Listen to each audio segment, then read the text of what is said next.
just wait 100 years when all the shit that's going on today starts becoming public, and the stuff that's happening now gets released.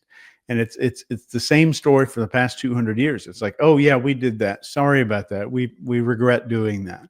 And then the next thing gets released, and it's up. Sorry, we did that. We regret doing that. So it's just kind of a process that goes over and over again. So I'm not saying that something is happening right now with these drones and it's some kind of government operation. I don't know for sure. And I'm skeptical of anybody who has a ton of certainty. The more certainty I see somebody have on the internet, I get way more skeptical, because unless they have a video, photo, or something like that, or they have some evidence that they show they know for sure, I don't know for sure. But let's look at history. Let's look at what history has done, what they've done in the past.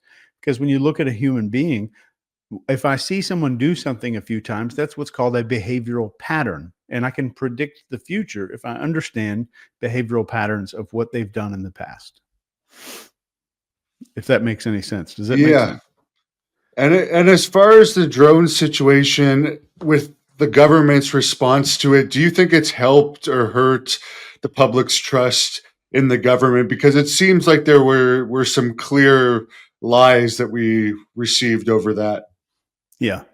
This drone situation was the most brilliant and beautiful opportunity for the government to completely restore faith in their credibility, because it was, I think, trust in government, and this shows in all of these surveys and polls as well. A friend of mine, Scott Rasmussen, invented this Rasmussen poll, even talks about this, that our trust in government in the last few years after the pandemic and stuff was at an all-time low.